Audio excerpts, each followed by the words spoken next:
Welcome in. It is Main Street Sports Day presented by Mid-Tennessee Bone and Joint. I'm Chris Yao. He's Maurice Patton, and we are live from the Lee Company studio back in our humble abodes, Mo, for another few episodes after one trip to the office and one trip to Murfreesboro. Yeah, always on the move, check in if for no other reason to see where we are. Where we may be. Yeah. Where in the world are Chris and Mo? Yeah, that makes sense actually. Yeah, that is a good plan. Just, you find us maybe if you're lucky. Yeah, it's been a heck of a couple of weeks, man, and we went from snow and ice to flooding. Yeah, literally. It's crazy what all is going on, and so we continue to, I guess, find the best way to bring you the most timely and comprehensive sports and news discussions on Main Street Sports Today. It's what we do. It is, in fact. Big day in Titans country, as I'm wearing the Titans hat. They have introduced to the Nashville world Brian Callahan is the new head football coach, and he's had a press conference. I don't know. It may still be going on. I haven't seen, but hopefully it wraps up within the next hour. Yeah, let's hope. We'll talk a lot more about it tomorrow on the show with Terry McCormick. Hopefully I can grab that and get some highlights from it. Mm-hmm. And kind of talk a little bit about it today with Terry. Yeah, probably. We'll get more in depth tomorrow because we got a lot. We have a lot today. We've got baseball with John Perrotto. He'll talk a little bit about the Hall of Fame selections and maybe future Hall of Fame ballots, which are loaded. And so I'm curious his thoughts on what that looks like. Also, we've got Coach's Corner with Jason TIGERT, the head boys basketball coach at Franklin High School, and they are rolling right now. They are rolling. Had a big win last night, and they are rolling in a loaded district. 3 teams out of that district are ranked in this week's Associated Press Class 4A Top 10. And we'll talk about all of those. Mm-hmm. So we'll get to that. We've got a Throwback Thursday. We'll take you back to Grant McCauley from last Monday and just kind of rehash what he had to say about the Atlanta Braves. And there's some Braves news today. Yeah. With Jim Powell. Not on the field, but yeah. There's definitely some news. So there's a lot to talk about today. We might as well, we need to probably get into it because we have got a ton of stuff. So let's go ahead, get you yesterday's results and today's schedule on the rundown. This is the rundown. High school girls basketball scores from Wednesday night. Cookeville defeated Laverne 66-17. Brentwood with a 63-51 win over Independence. Lebanon down Smyrna 69-26. It was Page 63, Centennial 24. Ravenwood with a 52-51 win over Franklin. Greenbrier defeated Station Camp 59-49. And it was Summit 41, Nolensville 38. On the boys' side, Cookeville down Laverne 79-68. Brentwood 62, Independence 43. Lebanon 68-55 winners over Smyrna. Mount Juliet falls to Beach 52-45. Centennial with a 56-34 win over Page. Franklin again downs Ravenwood 51-49. And Station Camp was a 55-48 winner over Greenbrier, while Summit down Nolensville 59-52. In college basketball, men's side, big win for MTSU. Nick McDevitt gets his first Conference USA win of the year for the Blue Raiders as they defeat Jacksonville State 75-67. And Mo and I were on hand for that, along with Joe Sullivan. Women's side, down in Jacksonville, Middles women take it to the Lady Gamecocks 67-45, the final there. Today's schedule at the high school level. These are double headers set to start at 6 o'clock with one exception, apparently. Girls first. Brentwood Academy is at Ensworth. That's a 5 o'clock tip. At 6 o'clock, Green Hill is at Beach. Oakland goes to Blackman. Culleoka hosts Richland. Clarksville Academy travels to Ezel Harding. Clarksville Northeast goes north of the border, taking on Fort Campbell, Kentucky. Goodpasture hosting Davidson Academy. Santa Fe goes to Hampshire. McGavock is at Overton. Pleasant View Christian is at Lancaster Christian. Lawrence County hosts Tullahoma. Father Ryan travels to Lipscomb Academy. Loretto taking on visiting Mount Pleasant. Friendship Christian is at Nashville Christian. Harpeth Hall is at Pope Prep. That is a girls-only game. Middle Tennessee Christian goes to Providence Christian. West Creek is at Rossview. Stewart's Creek hosting Laverne. Merrill Hyde is at White House. And Franklin Classical is at Zion Christian. Girls only, including that Harpeth Hall Pope Prep game. Also at 6, Christ Presbyterian is at St. Cecilia. On the boys' side, Columbia Academy is at Webb Bell Buckle. That's a 6 o'clock boys only tip as well. Women's basketball tonight, Fisk goes to Wiley. That's a 5 o'clock tip, as well as Austin P at Stetson and Lipscomb at Florida Gulf Coast at 5:30. UT Southern takes on Middle Georgia State down in Pulaski. On the men's side, that UT Southern double header with the men to follow the women there. Austin P is at Stetson. I don't think that's accurate. No, I don't either. Stetson women are at Austin P. Austin P's men are at Stetson. That's correct. And similarly, Florida Gulf Coast women are at Lipscomb. Correct. While Lipscomb's 6 o'clock starts. Yeah, Lipscomb's men will be at Florida Gulf Coast. Right. And on the ice, the Predators are a trip and a half away in Minnesota. It's 7 o'clock puck drop on Bally Sports South, and that is your rundown.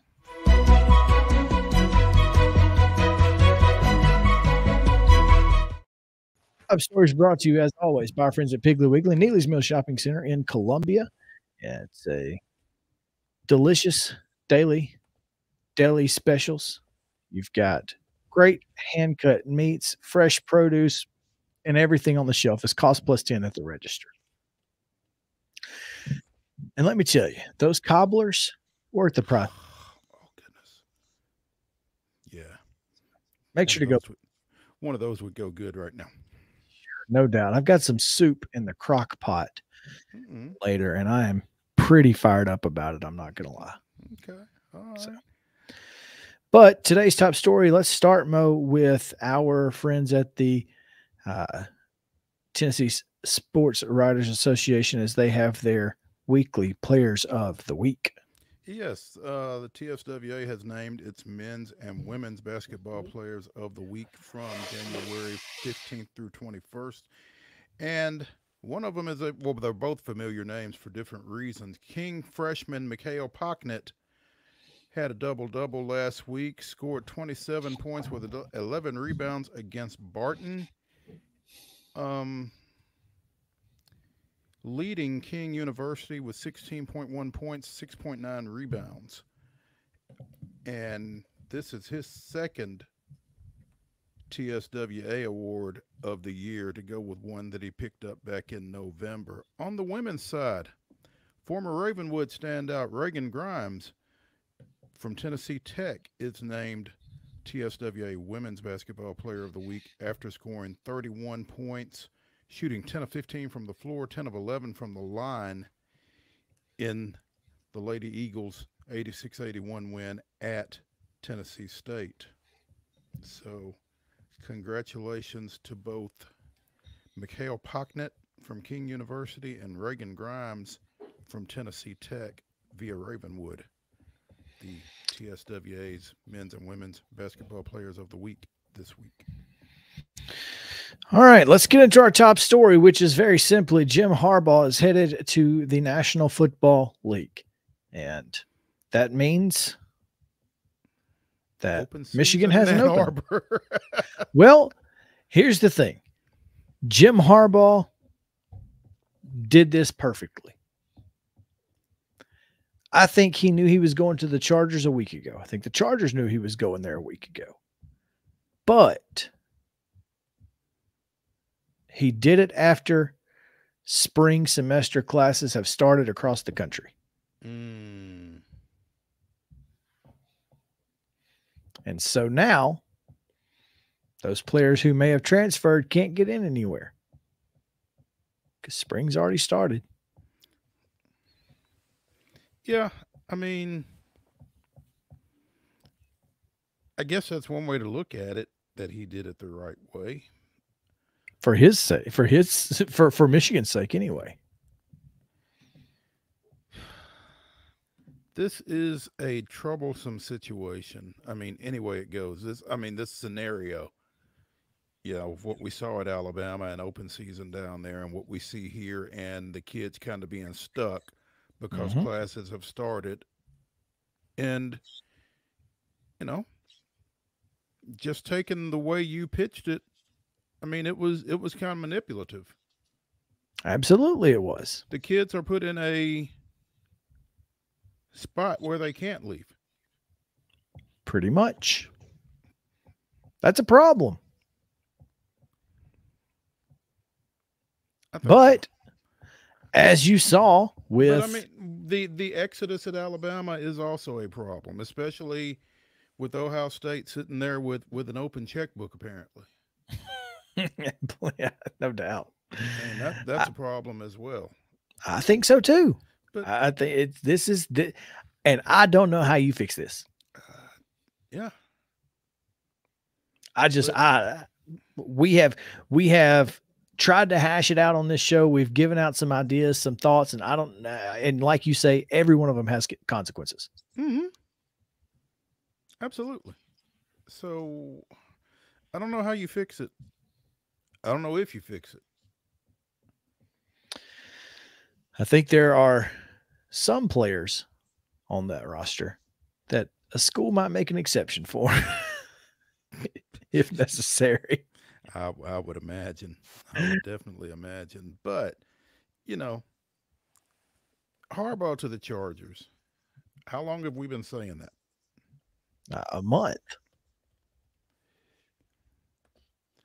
I mean, it's arguably the best job. He's arguably the best candidate. I would agree with that. And I think he's the best candidate for that job on top of everything else. But I think to me, Jim Harbaugh was the best NFL coaching candidate available. Yeah. He's the only one sans Bill Belichick. And if you take away Tom Brady, then he's the only one who's been to a Super Bowl. Speaking of Super Bowls. When are we going to see that Harbaugh? When we're going to see that Harbaugh Super Bowl? Never mind that Baltimore and the Chargers are in the same conference. And never mind that we did see it 10 years ago. Yeah, where you been, bro? It's been a decade since we've seen it. I don't know what you're. Sorry, buddy. I don't know who made that tweet, but that's a tough look. What? Yeah, it's. Is there still time to delete it? I don't think so. I think the best time would have been then. Now would be the second best.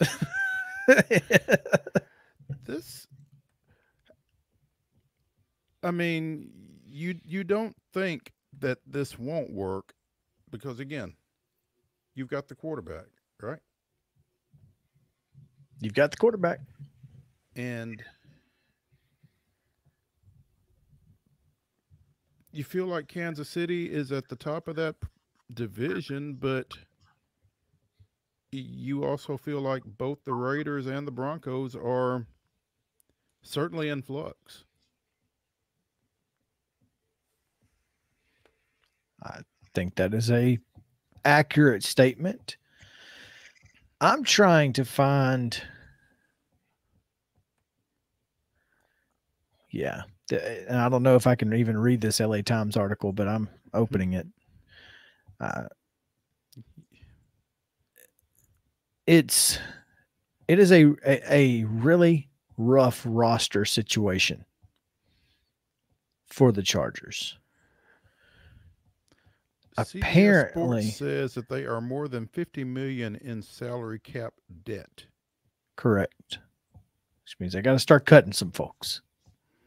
Who's it going to be? Who is it going to be? And part of what kept the roster intact last season included restructuring of Khalil Mack, Joey Bosa, Keenan Allen, and Mike Williams. Those decisions will eat up significant cap space in 24. The failed free agent signing and subsequent trade of cornerback J.C. Jackson will continue to haunt the team as they have $15 million in dead money with him. 8 players who have prominent roles are set to be unrestricted free agents, including Austin Eckler.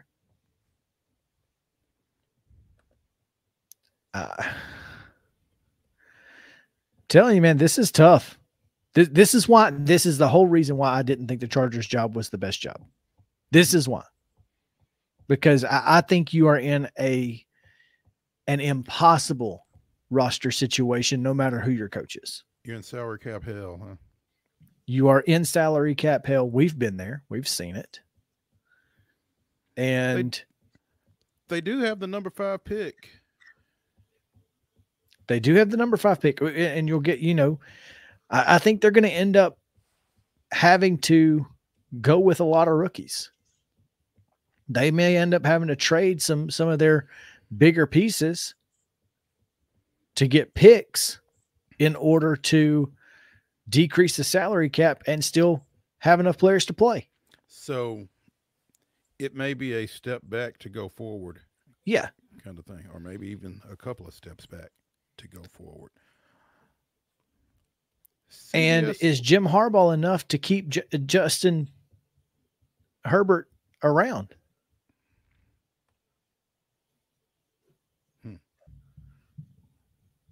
I don't know what Herbert's contract situation is. He's still in his rookie deal, though, right? I mean, he was only drafted, what? This was his 3rd year, wasn't it? Yeah, he was drafted in 2020. So he's still in his rookie contract, which means in 2 years. So 2021, 22, 23. So he just finished his 4th year. So this is his last year? You would think. Yeah. Yeah. That could be a problem because maybe you don't have the quarterback. Yeah. But, I would think if you are the coach and you are taking that job under the pretense, under the presumption that you do have the quarterback, those conversations have been had, haven't they? One would think. So trying to find, I don't see his contract information on his Pro Football Reference. So, I mean, I don't know what it is, but I do think that's got to have been something that was brought up with Justin Herbert before. Yeah. Has to. Going out and getting Jim Harbaugh, because Jim Harbaugh had to ask the question. Yeah. So, yeah, and you had to have an I think answer this is a really right. And so I hope that this situation is enough to keep him. If you're the Chargers, it's got to be. And for the Chargers franchise, again, like you said, you've got the Chiefs who are consistently winning this division. It's not like you can just go out there and ho-hum it to a division title like you can in the South, both NFC and AFC. Right. You can kind of luck your way into a title down here. You can't do that out there. No, you cannot. And so, I mean, it makes it a tough gig. And that's why I didn't think it was the best job. Now, again, he's done a really good job. Everywhere he's won everywhere. Everywhere. Stanford won. San Francisco went to Super Bowl. Hey, University of San Diego before Stanford. That's right. He won at San Diego. Not San Diego State. That is important. San Diego. That is important information. Yes. Yes. And Michigan obviously just won a national title. Yep. So neither of the 2 national title competitors will have their head coach in 2024. That's wild. That is wild. Is Sharon Moore Michigan's next head coach? Yes. I agree. If not him, then who? Oh, I hadn't even thought about it. I mean, there's only one name that I keep hearing, and that's Brian Kelly. That would set some folks off. But here's the thing. If you're Brian Kelly or anybody else in, what was the SEC West, I guess. I don't guess it any longer exists. But why do you leave now? I think Brian Kelly is a interesting situation because obviously going back to what he knows is probably a little safer. But I hate to tell him, 2024 Big Ten forward ain't the ACC. Well, I mean, I don't know. Hey, yeah. I don't know that 2024 Michigan is any safer than 2024 LSU. Probably not, but again, he would go back where he knows. He understands recruiting for that area. He understands. You don't think he knows? I don't think he can recruit the South as well as he expected. Here's the thing, though, and we've said this on this show on numerous occasions. Family. How well do you have to recruit to get players at LSU? Who in Louisiana doesn't grow up wanting to go to LSU? And yet, I'm just saying, I don't think it's going to matter. I think Sharon Moore is the candidate. I think Sharon Moore gets the job. I think it saves them when portal season does roll around again. I think that continuity. I think he won 4 ball games last year, including a win over Ohio State. So Ryan Day said thanks. I'm just saying. I think Sharon Moore has to be the guy. Anyway, that's your top story, brought to you by Piggly Wiggly, Neely's Mill Shopping Center in Columbia. Again, delicious deli specials, of course, every day, and the fresh hand-cut meats, great produce, all cost plus 10 at the register. Mo, let's take a break. We've got Coach's Corner on the other side of it. Jason TIGERT joins us, so stick around on Main Street Sports Today, presented by Mid-Tennessee Bone & Joint. Back in a moment.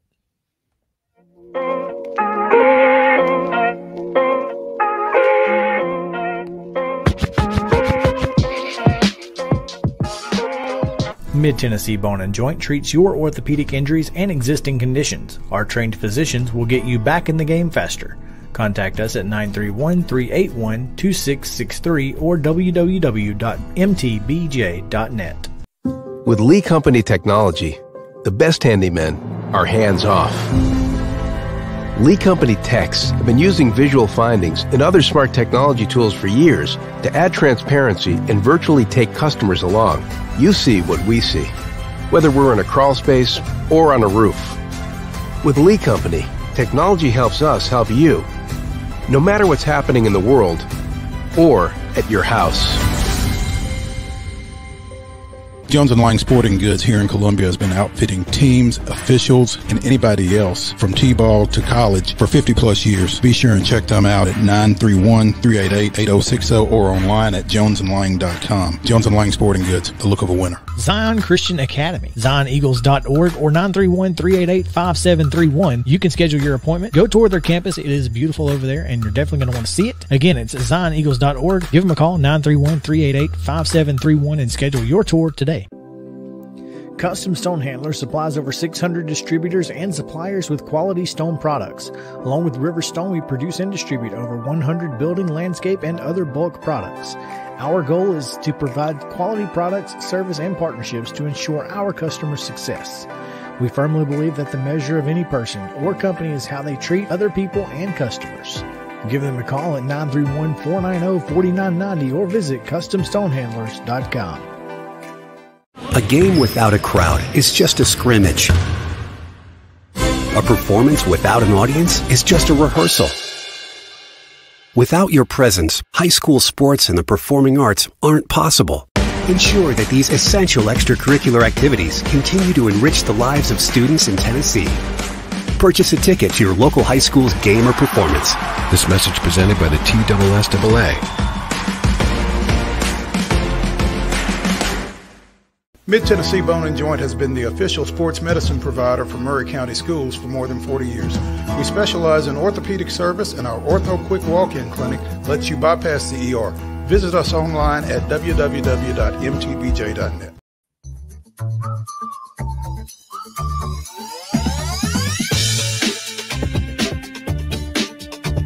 Welcome back to Main Street Sports Today, presented by Mid-Tennessee Bone and Joint. Chris Mo Patton here on this Thursday edition, and it's Thursday, which means, of course, we're talking high school sports to a larger degree than normal on the show. We will get into some bowling.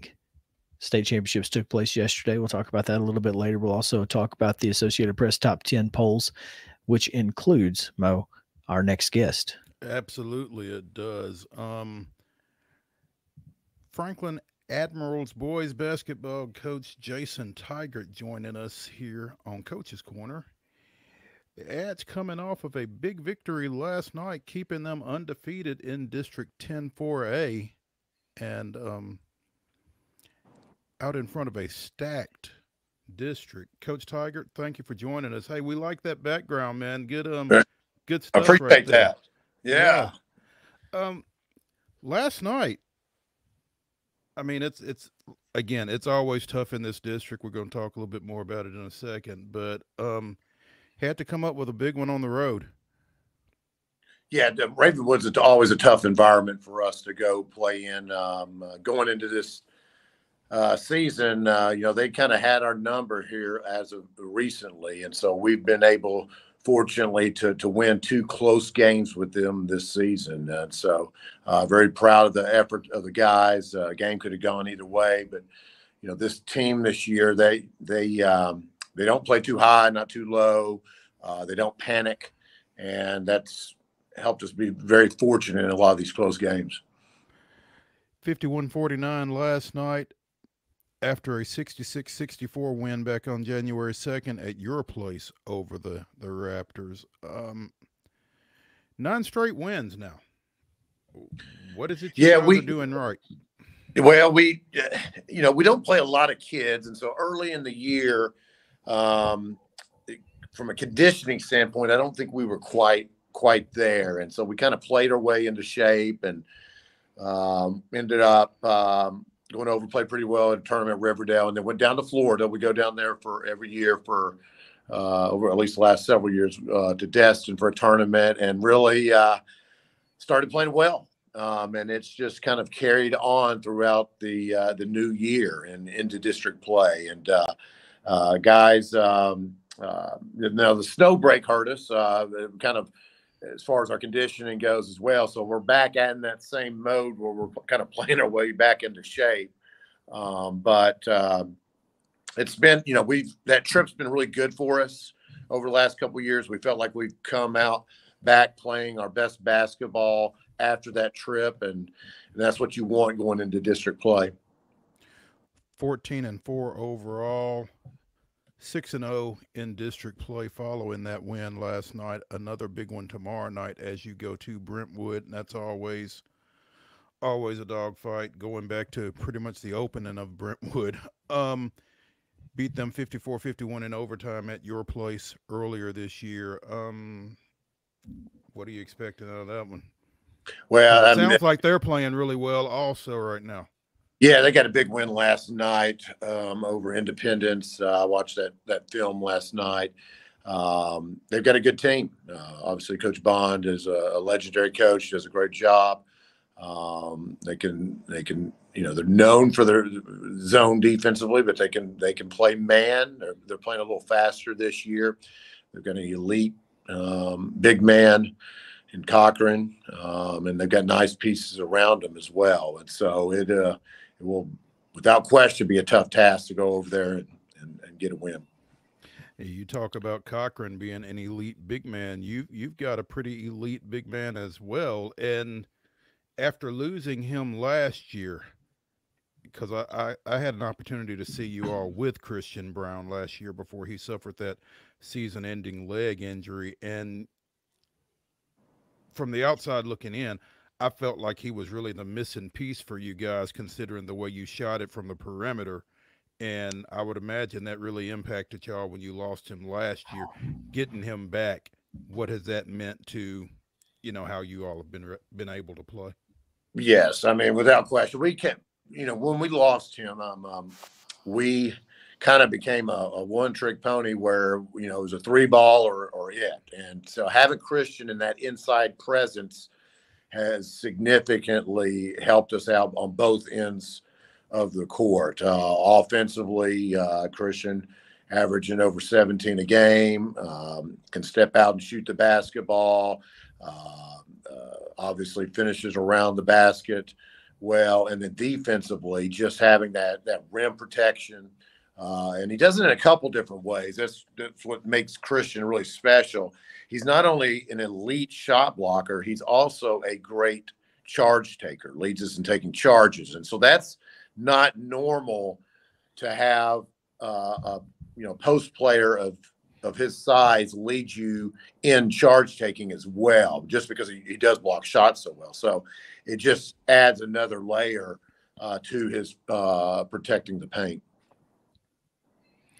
Jason TIGERT, Franklin boys basketball coach here, joining us on Coach's Corner on Main Street Sports Today. Coach, Christian is a junior this year, and that's most of your team. You only have two seniors, including, of course, Davis Long, who is a big-time guard for you guys. But, not having a lot of seniors on this team, and then, of course, you had a lot of young guys who contributed last year. How much has that impacted the team and kind of the mindset of your squad that, it's kind of a different leader instead of your senior leaders having to take a role? Some of your younger guys do too. Well, yeah, it's a tight group. Davis does a great job of mentorship and leader. He has a great leadership style on this team because he leads by example, both on and off the court. He's just he's really good locker room guy. Christian is a competitor. And has really just fits with this group, and those guys, they have the stats and all that, but the other guys embrace their roles, and that is something that's really been special with this team so far this year. We lost a lot of kids from last year. If you look at, we beat Independence last year towards the end of the year. We played 5 kids, and Davis is the only returning player that got on the floor that night. And so this team this summer really started to bond, and we figured some things out chemistry wise, and embracing your role on the team is like a lost art in 2024. It's like a old school throwback. I mean, I'm kind of an old school guy, so I truly appreciate it from those guys, whether it's Davis Long, Christian Brown, or to the guy at the very end of the bench that's just very glad to be part of the team. And so those pieces, embracing those roles is important, and everybody treats each other as they're important as well, and that's important. It makes a lot of sense. I mean, again, you guys. You don't have a lot of seniors on this team. You did lose Cooper, Jordan, Riley, and Jack and Sam last year's team, and just seems like you guys haven't missed a beat. So, and obviously record wise, now you say you had to play your way into this. This is the time of year where it's the most important. How do you feel like this team? You're playing your best basketball right now. Is this sustainable throughout the rest of this month and into obviously district play, which starts in mid-February? Yeah, well, we've got to stay healthy. We've got to be, somehow keep our legs. We got a lot of games here coming up with the snow kind of backed us up. We got, I think, 3 consecutive weeks where we got 3 games. So, we found a good routine that's working for us. we're not as much live action in practice this year, more fine tuning and using film as our way to prepare defensively instead of repping it in live action. That mostly because we are playing, most of the minutes are going to 5 guys. So a lot of more film, a lot more just shooting and trying to stay sharp and being conscious that, this is a marathon and not, a sprint. And so that's just been our approach. And like, we've literally had the same practice going on for weeks now. I mean, it's just like routine, and we're not today. We'll do the same exact thing. And so that's something that's also unique to have a team that doesn't get bored with it or just go through the motions. They treat each rep, even though it's just over and over and over again, that it matters. Every shot they take in practice matters. And to find that routine that's working and to embrace it and to not get bored with it takes a special kid as well. Takes a special coach to be able to adapt to that, I would think, as well, Coach, because you're used to practicing and, like you said, getting on the floor and repping your different defenses and that kind of thing. And for you to kind of realize what you're doing personnel-wise and to recognize we got to dial this back if we want these guys to be at their best when it matters. I think there's something to be said for that probably. Well, I mean, back when I was early in my career, I would have never done this. I mean, every practice would have been just absolute war. And, I'm glad that I've figured out something over 20 years of coaching. And these kids they play so much more year round as well. They're just, that's another piece of it. That hasn't always been the case. Yeah. And so, we are mindful of that, and that is something I think I have learned. Coach, walk us through the rest of this district. I don't want you to tell me who you think is your best competition or your because I don't want to give anybody else any bulletin board material necessarily. But did you know that you were going to have three teams out of this district in the AP Top 10? The league really felt like this is probably the most competitive that it's been. I mean, as long as I've been around, there's from top to bottom. Going into the league early on or the season, I know a lot of people had question marks on Summit, and Summit has got them a couple really quality wins, and so. I think everybody's going to be tight come tournament time. I mean, there's nobody's going to feel good either, whether it's the 1 seed, or 2 seed, whatever. It's everybody, and that's not always the case. I mean, there's been years where I had really, really good teams, and I felt very, very confident that the first round matchup to get in the region you're in pretty good shape. It's tough, and so anybody can beat anybody on any night in this league, and it's already proven to be the case. Mm-hmm. And so it's been awesome. I think I'm so glad that we have the 8 teams together. The atmospheres have been phenomenal. We'll have another one at Brentwood that will be jam-packed with 2 schools that just don't like one another. And it's going to be a lot of fun. And, it's just, you got some good coaches in the league, and you got a great senior class, just elite senior class, super competitive. And it's a lot of fun. At Brentwood tomorrow night, at Independence a week from tomorrow night. And because of the snow situation from last week, back-to-back games against Centennial later next month. That's going home and home right there on Wednesday and Friday, February 7th. Like the NBA playoffs. There you go. Interesting schedule in there. Obviously, probably couldn't be avoided, but kind of is what it is. But well, that was a situation. That's the snow situation, and then you run into you know, we're got a shortage of referees. And so if you try to put that game on a certain another day, then it makes it a little bit more difficult. Whereas like a Wednesday, there's referees available because that's not a normal day for high school basketball. And so there's a lot of things that come into play, and the district had decided that we wanted to keep things the same for everybody. Instead of doing just say this school makes this decision and this school, we would just be uniform if possible this year. And so that was we got together on some Zooms with our county athletic director and just kind of debated what we wanted to do and then voted on it. And that's how we ended up there. And with an even number of teams, I'm sure that made it a lot easier to do a lot of that as well. It did, yes. Yeah, great. Franklin boys basketball coach Jason TIGERT joining us here on Coach's Corner on Main Street Sports today. Coach, appreciate your time. Congratulations on this great start. Good luck as you go north tomorrow night. All right. Thank you so much for having me. Appreciate it.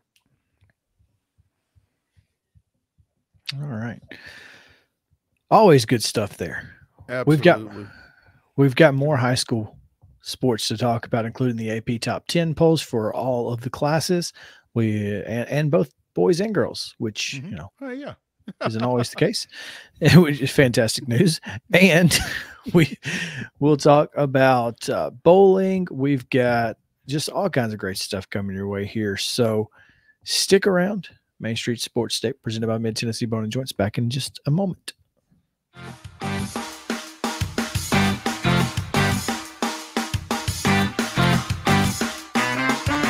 Mid-Tennessee Bone and Joint treats your orthopedic injuries and existing conditions. Our trained physicians will get you back in the game faster. Contact us at 931-381-2663 or www.mtbj.net.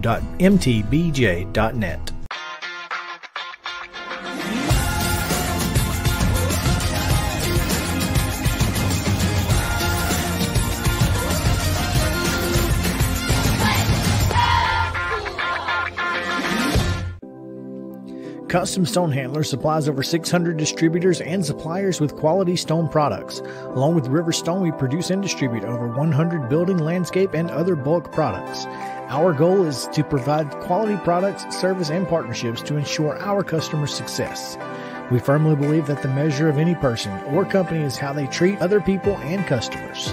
Give them a call at 931-490-4990 or visit CustomStonehandlers.com. A game without a crowd is just a scrimmage. A performance without an audience is just a rehearsal. Without your presence, high school sports and the performing arts aren't possible. Ensure that these essential extracurricular activities continue to enrich the lives of students in Tennessee. Purchase a ticket to your local high school's game or performance. This message presented by the TSSAA.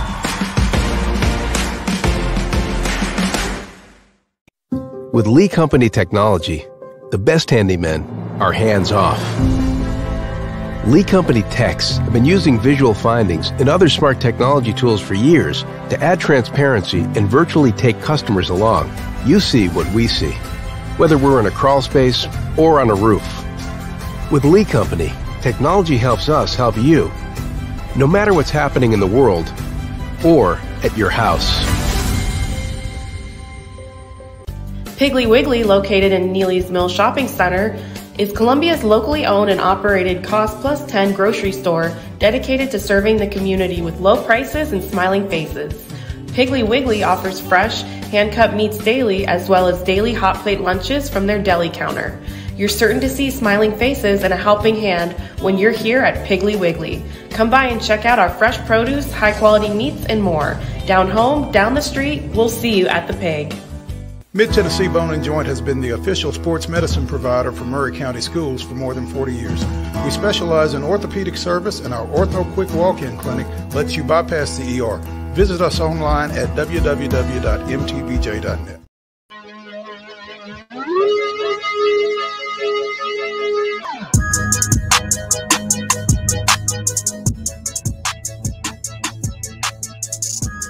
Welcome back.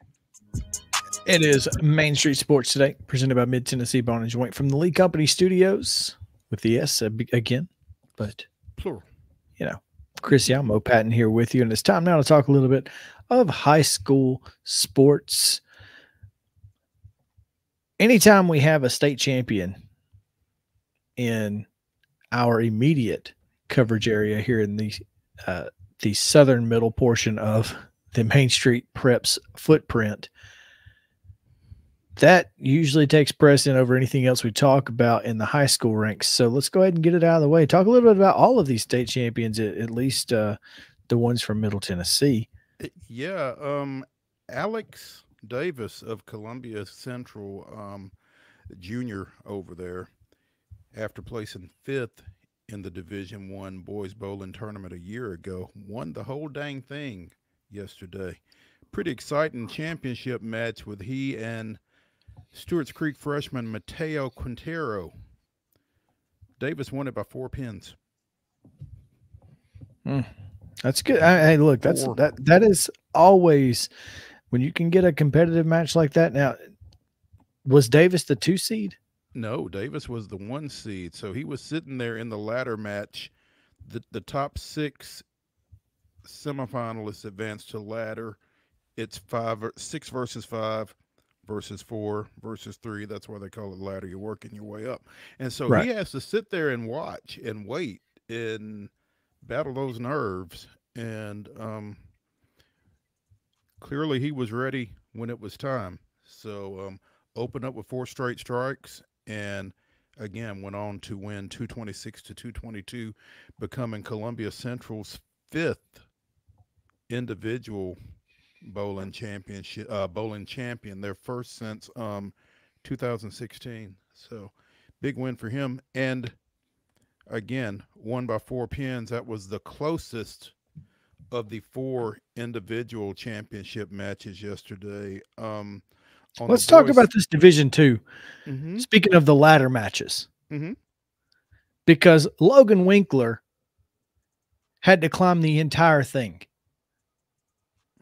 Friendship Christian senior Logan Winkler was the number 5 seed going into the ladder matches, which means he had to compete in 4 matches before even getting to the state finals. He does so, winning 215 to 145 over teammate Brody West. Then he wins over Finn Donnelly of Pope Prep. Then he wins over another teammate, John Brooks, and then beats Pope Prep's Zane Collins in ladder match 4 before Jackson Roberts, the number 1 seed at St. Benedict, goes down 223 to 169 in the finals. Logan Winkler, 5 wins in 5 tries to win the state title. And, I think that's kind of the other side of the ladder match. I mean, we've talked about it in various other forms on this show. Rest versus rust. When you're in a rhythm, feel the rhythm, feel the rhyme. Feeling up, it's bowling time. Yeah, something like that. Yeah. Congratulations to Logan Winkler coming out of the number 5 spot in the ladder to win Division II. On the girls' side, Hardin County's Macy Bromley defeated Kenzie Bond of Bartlett to win the Division I championship after defeating her twin sister, in the next to last match. In fact, those two had each won a state championship over the last 2 years. So I guess Macy's got a leg up on, I think it's Millie Bromley. Millie is correct. And they're seniors too. So Macy goes out on top. Macy's got bragging rights going to the house here. Yeah. So congratulations to her. Friendship Christian swept the boys and girls individual titles as Olivia Rush defeated Harding Academy's Simone Guyton in the finals, 181 to 167. So congrats to our 4 individual champions. Team bowling began today. And unfortunately, speaking of our Southern Middle Tennessee local teams, Lawrence County fell 23-4 to Bartlett in the quarterfinals. They were eliminated. However, Columbia Academy defeated Boyd Buchanan 24-3. So The Bulldogs will be bowling at 9 o'clock tomorrow in the semifinals. So good luck to them. All right. Congrats to those bowlers, man. I hope you took your earplugs if you went, folks. If not, you know that you can't hear us today, and that's okay. Most likely not. Yep. So before we get into the high school AP polls, because this may be the biggest news in high school of the day, out of Lipscomb Academy, big news on their Twitter account from, I guess, a couple hours ago when they announced a new defensive coordinator. A new defensive coordinator. Defensive. And the name may shock you now that you know that he's a defensive coordinator. Defensive coordinator. But he is also former San Diego State linebacker. Linebacker. So I'm this may make more sense really than the other did. Former Independence coach Scott Blade has joined Jamie Graham's staff at Lipscomb Academy as defensive coordinator, and I think it's a fantastic hire, particularly for a young coach. Anytime you can get someone with the experience of Scott Blade on your staff, no matter what he's doing, what position he's coaching or what if he's coordinating, whatever, anybody with that type of experience, you take their help. And clearly Scott Blade was one of the premier coaches in Middle Tennessee during his time at Independence and in East Tennessee during his time at Oak Ridge. I mean, and at Hillsboro before that. And so, I mean, this is a guy who's done it well everywhere he's been, and he knows how to get the most out of his players. Great coach, great football mind, and well done, Jamie Graham. Absolutely.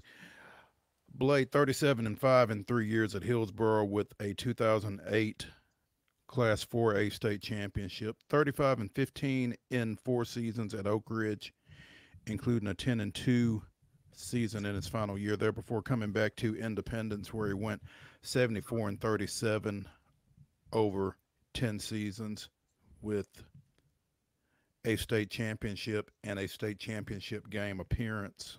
So, like you said, one of the best to do it in this area, coming back as defensive coordinator after being out of it for the last couple of years, and it's good to see. Yeah, no doubt. So congrats to Scott Blade. Congrats to Lipscomb Academy. They're getting a couple good ones over there to this point, and I'm sure Jamie Graham's staff is going to be very, very, very good in the end. Yeah. All right, let's get into these AP polls. We got a few minutes here, and we can start in Division I Class 4A, where 4 teams received first-place votes. It's kind of all over the place, isn't it? It is kind of all over the place. One of those 4 teams we talked about a little bit in our last segment, Ravenwood, is ranked 3rd and just took it on the chin against Franklin last night, 51-49. But again, one of 3 teams from District 10-4A that are ranked, along with number 6 Independence and number 9 Franklin. I imagine those may shift slightly next week. No doubt. But, Siegel hopping in at number 5 too, over in the Murfreesboro area. Cookeville was one of the other teams receiving first place votes. The Cavaliers got 1. Bartlett and Cordova are 1 and 2 out of the Memphis area, followed by Ravenwood, Cookeville, Siegel, Independence, Powell, Bearden, Franklin, and Ray County. So, Class 3A, really it appears that there are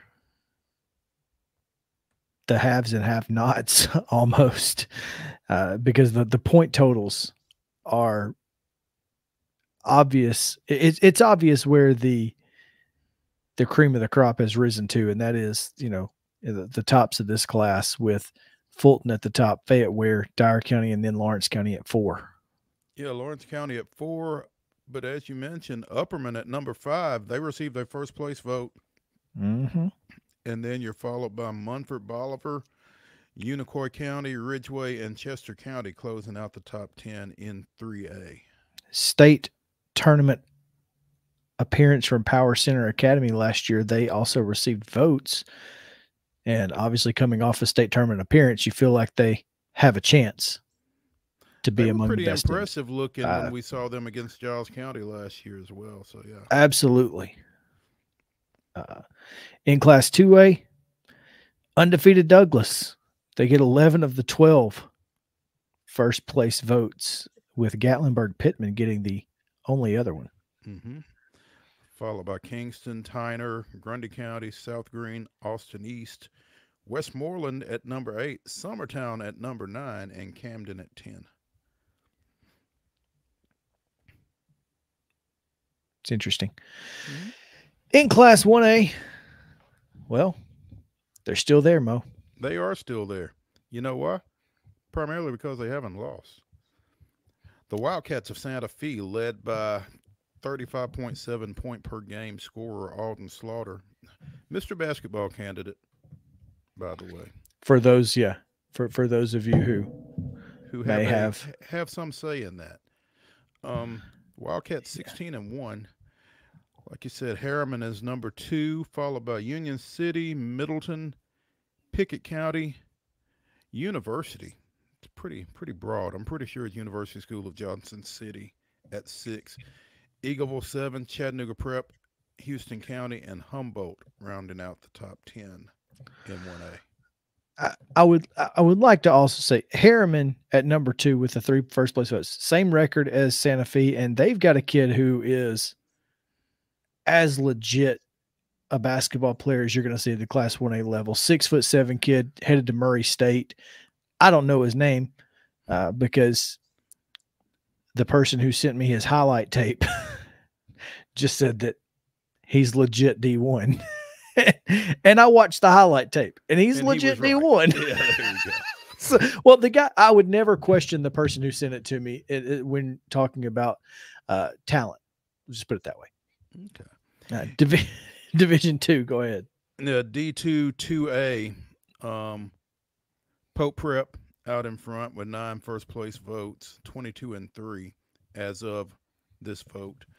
Briarcrest is 2, McCauley's 3, Brentwood Academy is 4, and Baylor is 5. In D2A, Silverdale is at the top. First Assembly Christian out of the Memphis area is number 2, followed by Battleground Academy, Good Pasture, and Providence Christian. All right, quickly on the girls' side, Bradley Central leads Division 1 Class 4A with 10 of 12 first place votes, with Cookeville getting a first place vote, which is understandable completely. Clarksville, still undefeated, has not gotten a first place vote despite Amari Berry's existence. They sit at number 4. Coffee County's at 5. Cookeville's at 6. Brentwood, Campbell County, Columbia Central in at number 9, and then Morristown East at 10.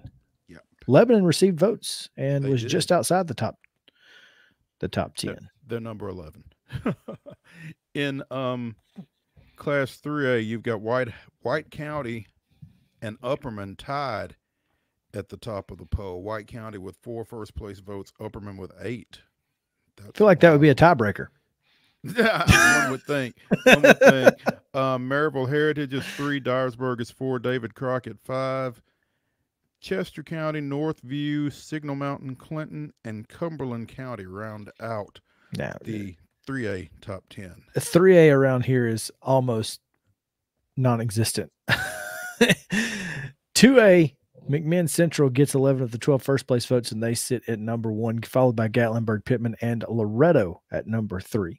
Mm-hmm. Gibson County and Huntington at 4 and 5. Cheatham County sliding in at number 6. I'm telling you, Cheatham County has a legitimate chance, but they've got to go through Loretto. They've got to go through, Summertown, Westview. That this is a loaded region Westview's at 7, tied with Summertown, York Institute, and Peabody at 9 and 10. Just absolutely loaded is this Class 2A region. No doubt. In 1A, Wayne County drew 10 of the 12 first-place votes. They are number 1. Pickett County, Cloudland, Moore County at 4, Richland at 5, tied with Sunbright. North Green at 7, Middle College, Sale Creek, and Clark Range round out your top 10. In Division 2A, it's Knoxville Catholic, Father Ryan, Hutchison out of Memphis, Chattanooga Christian, and Lipscomb Academy are your top 5. They only vote for 5. And in D2A, it's Providence Christian, Silverdale, the Kings Academy, Good Pasture, and University School of Jackson are your top 5. There you go. That's your AP top 10 and top 5s. Yeah, and top 5s. Yes. And so we will take a quick break. When we come back, Terry McCormick joins us for your Daily Titans update. Stick around.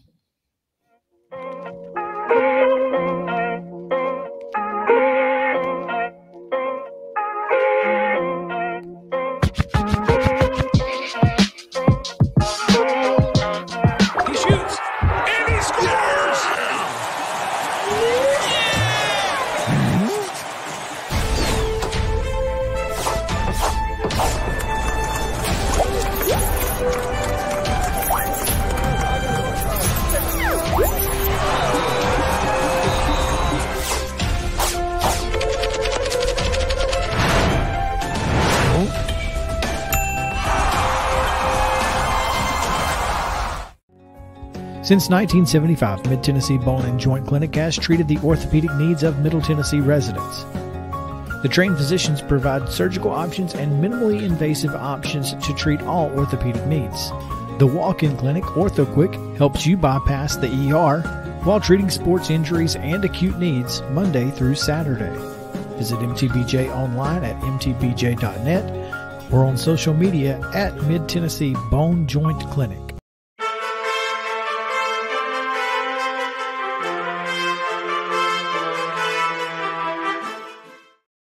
It's time for the Daily Titans update with Terry McCormick. Terry, what's up, man? How you doing?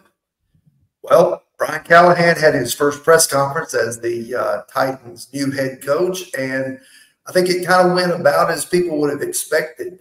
He was asked a couple of questions about Will Levis and his development, and certainly he said he's looking forward to working with him and trying to maximize him. And the reason that that's such a big deal is not only because quarterback play is at premium now in the NFL, but when you look at the impressive resume of guys that Brian Callahan has worked with over the years, the list includes Peyton Manning and Matthew Stafford and Derek Carr and Joe Burrow, and then most recently with Jake Browning, tailoring the Bengals playbook to make him the most effective that he can be. I was told that they streamlined a lot of things once Burrow went out to, make sure that Browning was as comfortable as he could be. And I also told that going way back to when he was first with the Denver Broncos, his quarterback he was a low-level assistant for was none other than Tim Tebow, and that he was the guy who went and researched a lot of the stuff, the RPOs and stuff that the Broncos put in at the time to kind of maximize Tebow's abilities and kind of, spurred that 6-game winning streak you remember that the Broncos had with Tebow at quarterback, including winning a playoff game against Pittsburgh. So Brian Callahan getting, the gold star for doing those sorts of things. Well, that kind of diligence and that ability to, like you said, get the most out of the guy at that position, whether it be Tim Tebow or Jake Browning, makes you feel pretty good about him coming in here and working with a Will Levis. Yeah, I mean, it really does, because I think, it's going to be a situation, too, where, Rome's not going to be built in a day. This team has a lot of holes. There's offensive line issues. There are receiver issues with anybody not named DeAndre Hopkins. There are issues on the defense. And he talked about the lessons that he and Zach Taylor learned with the Bengals during those early years when Taylor first got the job, the pre-Joe Burrow days, if you will, and how that they could see the team still growing, even though they weren't seeing the success. They could see the things coming together and knew that once the pieces got in place that they would be successful, that they were doing it the right way. So I think that has to be encouraging for Titans fans too, because I think we all know that even though there's a lot of cap space and they've got a full complement of draft picks pretty much with 7 of them, that it's still going to be a little bit of a rocky ride to get this thing back on track. I think you're probably right. I mean, it's you know, we've been saying that all of the issues were never going to be fixed in a year. Of course, Ran Carthon now has carte blanche to do what is necessary to fix this team, and I think that, you know, Brian Callahan probably understands that, and Ran Carthon understands that.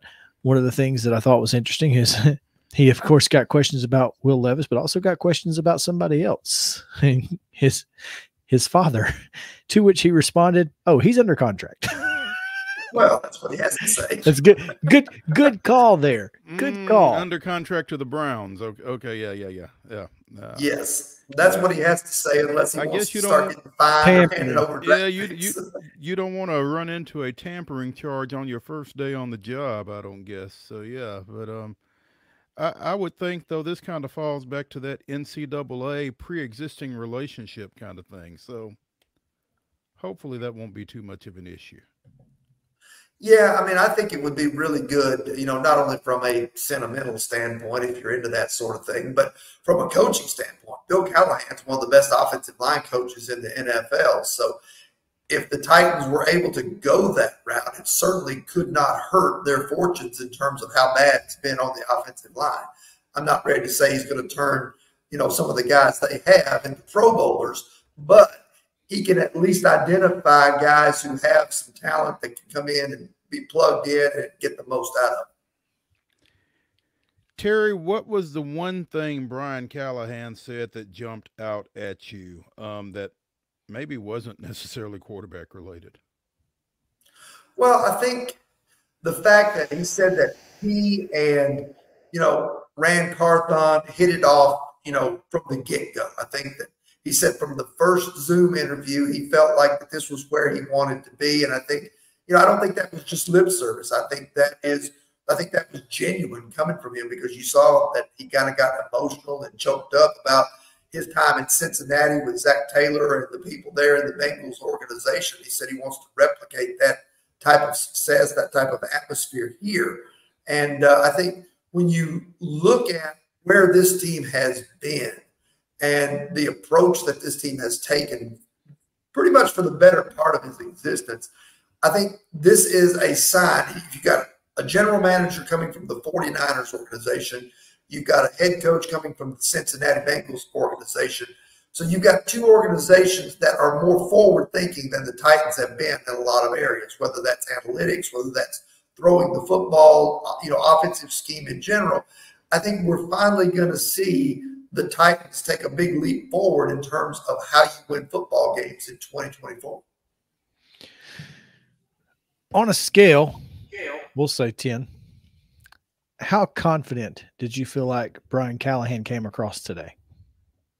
I thought he came across as very confident in who he is and what his mission is. Now, it's going to take some time to get there. Like I said, I don't foresee a Houston Texans type turnaround where they go and win the division this year, but you never know. I mean, I think by the end of next season, I would think that you should start seeing progress on this team. Maybe sort of a Detroit Lions type of ascent, like last year when the Lions were terrible at the first half of the year, but by the end of the year, they were playing pretty decent football. If you can get somewhere in that lane and, you know, and get this team back to 7, 8, 9 wins next year, I think that would be a major upgrade. Terry McCormick joining us here for your Daily Titans update. Again, tomorrow, Terry, we'll have some highlights from that press conference in the segment before you, and so we'll deep dive in a little bit more tomorrow into what he said and and get a little bit more into it. But we appreciate your time as always. Looking forward to it. And that just means it's time now to tell us about Zen Sports. The new sports betting app exclusively in Tennessee the last few months, and I'm excited to share with you some big news. Now, when you sign up for a Zen Sports account, you will receive up to a $1,000 no-danger first wager. That's right. When you place your first bet in Zen Sports with up to plus 500 odds, you can be reimbursed for the amount of your bet up to a $1,000 maximum within 24 hours if the bet loses. And there's more good news. Zen Sports is rolling out its brand new VIP rewards program. This new VIP rewards program will allow top-tier customers to earn more bonuses, comps, and perks. The VIP program is by invite only, so if you feel your Zen Sports play qualifies for VIP consideration, please check out the program details and apply at zensports.com/VIP. No other sportsbook will offer you a premier sports betting experience with 24/7 top-tier customer support and faster withdrawals than Zen Sports. So what are you waiting for? Get going and download their app at zensports.com today. Zen Sports, betting just got better. Gambling problem? Call 1-800-889-9789. Terms and conditions apply. Must be 21 and older and in Tennessee to bet.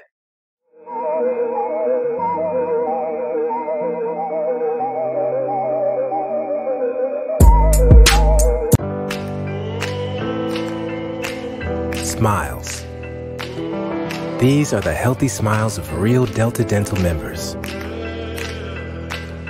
Folks with access to the nation's largest network of dentists and low-deductible plans with 100% preventive care coverage, all backed by over 65 years of expertise. Go online or give us a call to learn about affordable individual plans that meet your needs. 1-855-844-0445. This holiday season, the largest lantern festival in the country returns to Nashville Zoo. Witness more than 1,000 handcrafted Chinese lanterns featuring brand new designs, including towering mythical beasts, a life-sized Santa's workshop, and a 100-foot-long dragon. Welcome back to Zoolumination at Nashville Zoo. Bigger, brighter, and better than ever.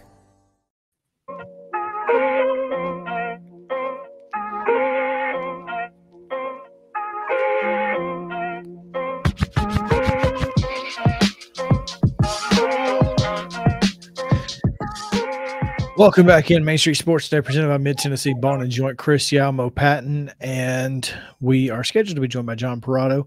And if we get him, we'll bring him in. If we don't, that's okay. We've got plenty to talk about, including a little Braves chatter here. Yeah. Go ahead. Interesting departure from the Atlanta Braves organization today as Jim Powell said goodbye. The former full-time play-by-play voice of the Braves radio network has obviously been part-time or has filled in when necessary for Ben Ingram. Jim says that he will be taking a step either in baseball or out of baseball, but he's not done. So, boy, you know, I can't tell you, you know, Jim Powell, last time he wasn't on a Braves broadcast. And, you know, as they say here on batterypowered.com, it sounds as if more than likely it wasn't his call. I don't know if it was or wasn't. But he obviously wasn't going to be the full-time guy. They liked Ben, and Ben's the guy. Mm-hmm. Yeah, I don't know. As you said, I'm not sure what his workload was last year relative to Ben Ingram. We heard a lot of Ben last year, and not that that's a bad thing by any stretch, but you know, certainly we've been used to Jim Powell in that booth as well for quite a while. 15 yeah, I mean, years, Ben and Joe took over full time in 21. So, I mean, it's been a couple of years since he's been the full-time guy, Mhm. but he's always been kind of on the broadcast. He's always, you would always hear Ben say, all right, well, Jim Powell now, and Jim would call a couple of innings or something. Even Joe calls some innings. Yeah, he did. Occasionally, Yeah, which is a little interesting, but also fun. so maybe they're just streamlining it a little bit. I don't know, but I mean, he says in this letter that he's got posted on his Twitter account at Jim_Powell. It's been an honor to broadcast so many great games in my hometown. I won't speculate about why this happened. It's professional sports, and we all serve at the pleasure of our employer. Yeah, that definitely doesn't seem like it was his choice. Yeah, that doesn't sound like a guy who resigned. So, and you hate to see it, but I mean, like he said, it's professional sports, it's professional journalism, and it happens all the time. Well, and the fact is that clearly they expected and wanted Ben to be the full-time guy. Has been since 21. Don't know. I mean, I'm sure Jim had other duties as assigned, but hard to pay a play-by-play broadcaster full-time salary when he's not your full-time play-by-play guy. Yeah. So there you go. I'll tell you what, Mo, do you want to just go, since we're talking about Braves, you want to just go ahead and go to Throwback Thursday? And we could do that. Let's do that. Let's go Throwback Thursday to last Monday when we spoke with Grant McCauley on the Atlanta Braves off season and hear more from him.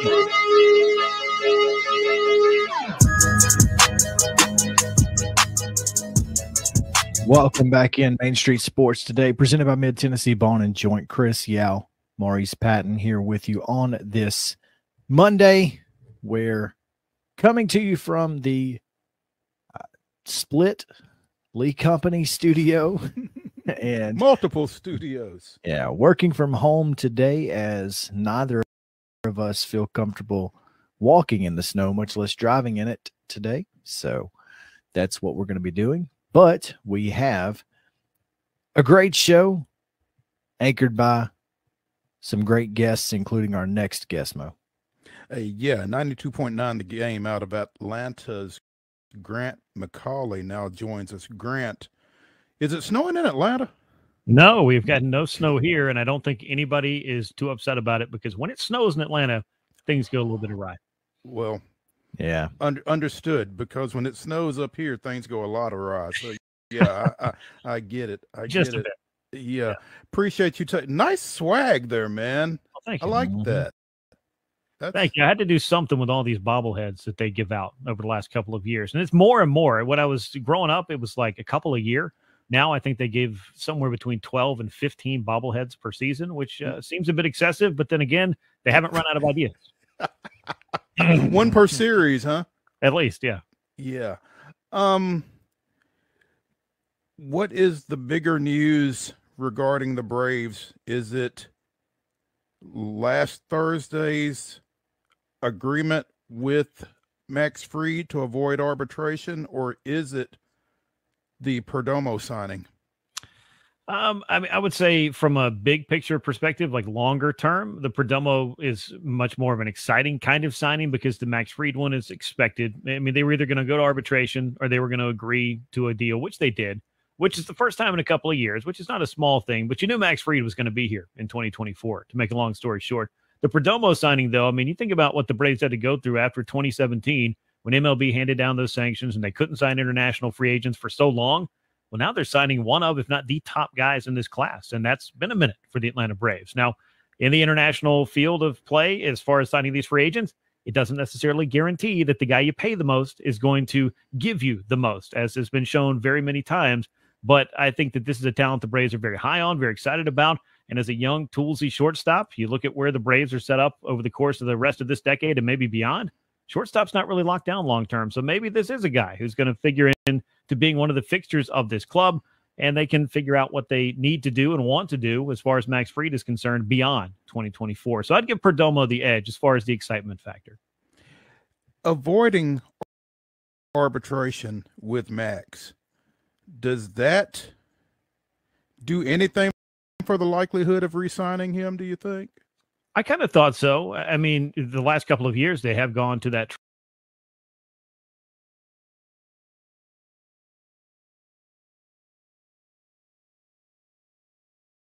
great, or doesn't think that you're as good as maybe you think you are. Maybe that's the best way to say it. But Corbin Burns with the Milwaukee Brewers, I mean, he had harbored some serious hurt feelings over his arbitration hearing with Milwaukee. And now it seems like as he heads into his final year of control, he may be another guy that's going to be looking to go out on the free agent market and not really look at re-signing a long-term deal and not really be open to that. But I don't necessarily think that's Max Fried's case. I've talked to Max over the years, including after his arbitration hearing last year. He understands the process. He likes Atlanta. He obviously loves playing for this team. He loves the winning that they're able to do. But as you get closer to free agency, as we've seen with Freddie Freeman and Dansby Swanson, which again, these are different players, different cases, it doesn't necessarily portend well to getting that extension done, but it doesn't rule it out entirely. So I did feel like, to kind of answer your question in the longest form possible, that avoiding the arbitration hearing does feel like a little bit of something, maybe a little bit of progress, and maybe that will be something that can spark some talks going forward. I've always just felt like, Grant, when they were handing out all of the other extensions to Acuna and Ozzie and Austin and everybody else, that when Max wasn't in it, I just felt like he wanted to get to free agency. Possibly. I mean, everybody looks at it. I think every player does realistically, in that you play 6 years under a certain team and, you know, they can trade you. They control you for that 6 years. And then you go beyond that and you get to kind of pick your contract. If you play well enough to get clubs interested, that's what free agency is all about. And, you know, getting that process to maybe have your current club involved and then find out 5 or 6 other teams would like to have you play there and get the big money, that is going to be appealing to any player. But when I looked at all those extensions, only one of them has been handed out to a pitcher, and that was Spencer Strider, and that was in his first full year in the major league. So I feel like that's kind of the differential between a Max Fried, who's more tenured, and a younger guy like Spencer Strider, who has a totally different skill set, is obviously a very exciting pitcher and can be for a long time. Fried's just in a different place, and especially the position players that I felt like when clubs give out big money and when you think about these deals, you feel, I think, a little bit more confident, a little bit more comfortable with position players than pitchers, because you know that they're always potentially one pitch away from an injury. So I think that's why the Braves kind of stayed away from handing out a lot of pitcher extensions over the past few years. And obviously, Max has had a couple of issues injury-wise as well, so perhaps that has had the Braves shy away a little bit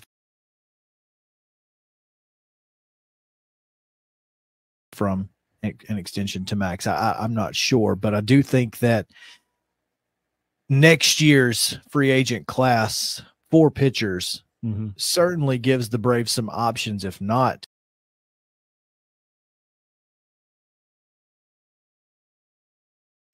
Max Fried. So I guess, you know, it's kind of a gamble, but at least you feel like you've got maybe a king or a queen in the hole, if not an ace. Yeah, I think so. I mean, and obviously they were linked to going after Aaron Nola if he was going to be interested in moving on from Philadelphia. I don't know that he was necessarily motivated to move on, and clearly the Phillies stepped up and took that question or that opportunity away from the Braves and every other club that would have liked to have had him. But I could still see a world in which the Braves re-sign Max Fried. But again, as you get into free agency and you look at the way the Braves have spent over the years, are they always going to be able to find a Charlie Morton or a Chris Sale more recently to patch their rotation with somebody that they believe in a lot? Or at some point, I mean, I know they've got Spencer Strider locked down. Would you not like to lock in and know that you've got Max Fried coming back for a number of years rather than feeling like you're in your last year potentially and you got to go search for answers every year? That's a hard process to go through. And I would imagine for Alex Anthopoulos and his front office, it's a little bit challenging to find those arms you believe in, because we know they've built a club and an offense that can certainly power this team through the regular season, but you need those arms come October, and Max Fried could very well be one of those arms. And the more often, Grant, you do have to go and search for those arms, you know, the more likely that at one point you're going to hit a clunker. Sure. And you look at 2020, they wanted to supplement that rotation with Cole Hamels, and he ended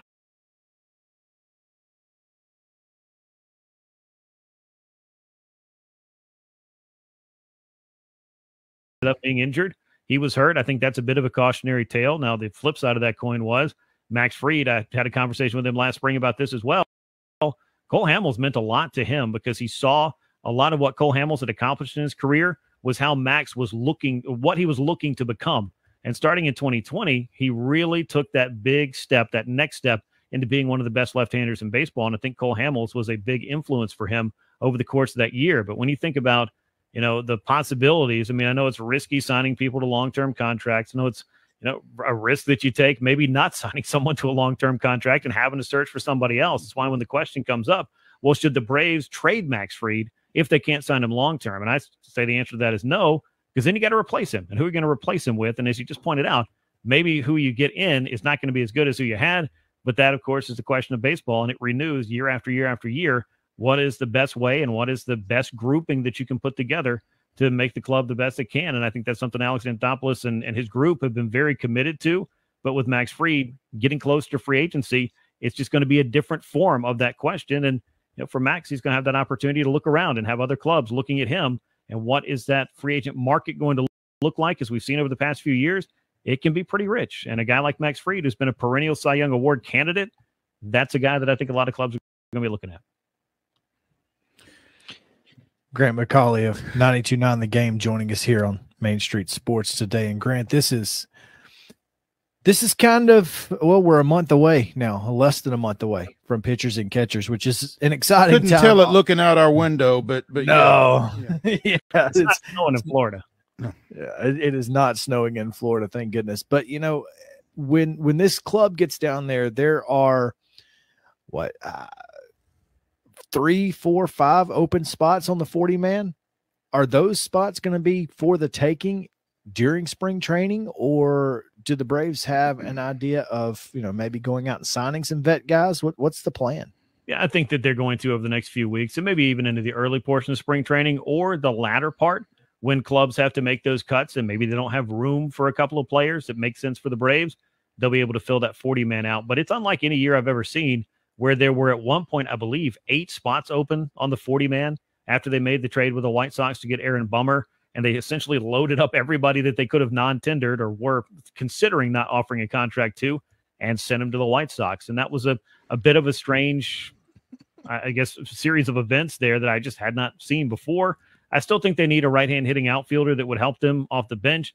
They signed Luis Guillorme, who was formerly of the New York Mets, as kind of a versatile infield option.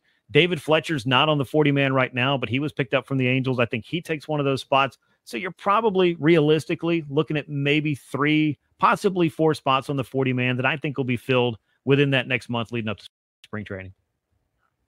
Gotcha.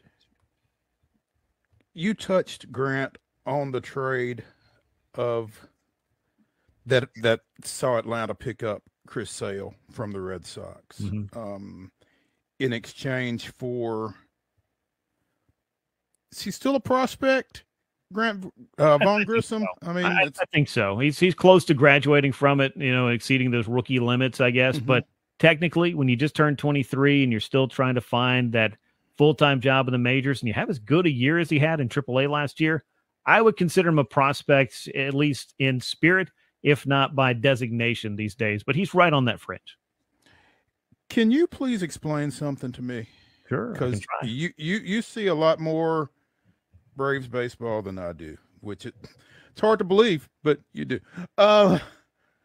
Why was Von Grissom not the answer at shortstop? I think the biggest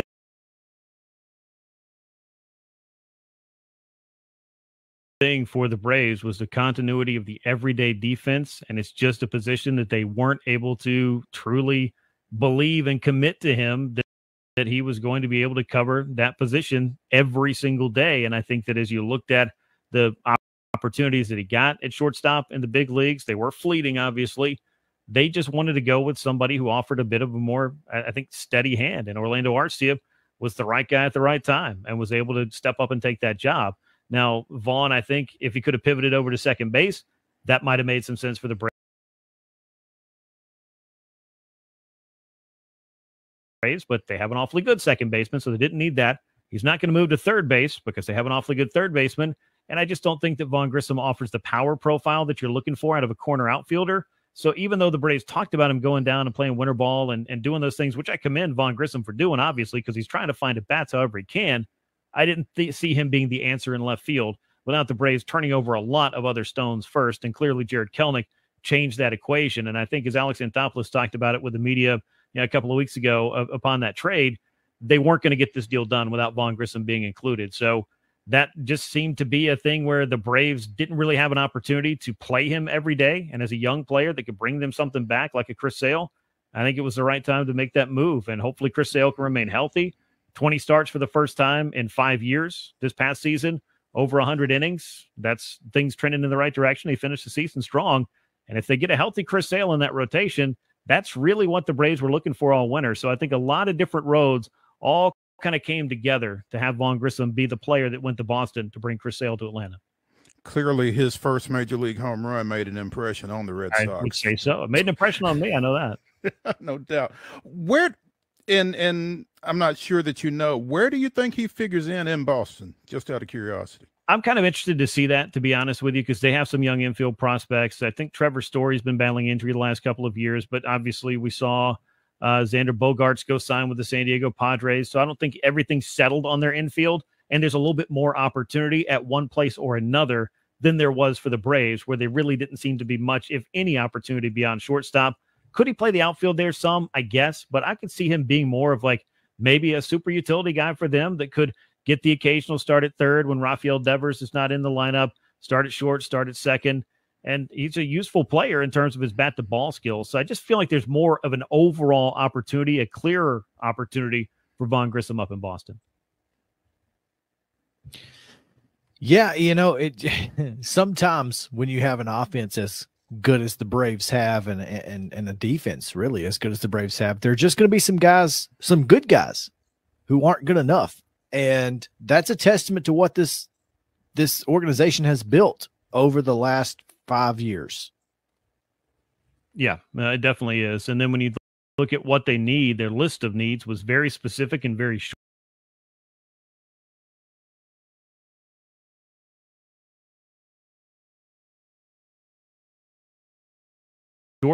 And you have a chance to go out and get somebody like a Jared Kelenic, who was a super prospect a few years ago. Vaughn Grissom was a very good prospect. Jared Kelenic was a mega prospect, and I think that there's still a lot in his bat. He's still a young player. I think the Braves are excited to kind of get him in their laboratory and work on that swing and see what they can unlock there. So I feel like that, with 5 years of control, made a ton of sense in left field. And then obviously making the Chris Sale trade was important to them to supplement that rotation beyond just bringing back Charlie Morton. So the Braves, as they fortified the bullpen in the background of all of that, were able to check off pretty much every major box and do so really without having to part with a lot of their younger prospects, the younger arms, the A.J. Smith-Schaubers, Hurston Waldrips, and the like, that I think they do see potentially being answers for what we initially started talking about. What does the rotation look like in the future, particularly if Max Fried is not a part of that rotation?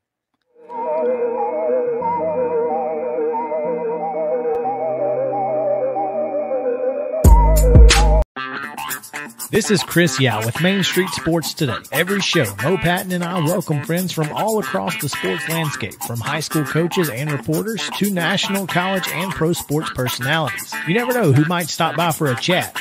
She's on Thinking Out Loud, presented by Regions, and Out of Pocket with Alyssa Lang. It is, in fact, Alyssa Lang. I'm a little nervous. I'm going to lower the bar for guests now. Oh, no. Like, apologies in advance. It sounds like SEC Commissioner Greg Sankey. You got that radio voice. I do. It's a good sound. Thanks for radio, too. As do we. And then here's the other thing. You guys, you're spot on with the name. Everybody wants to be on Main Street. Everybody wants to be on Main Street. So, and we reach every main street in Middle Tennessee, Coach. Yeah, that's it. So Perfect. when you are on Main Street and you are moving, you gotta love it. Like you're moving. I was impressed. I'm glad someone.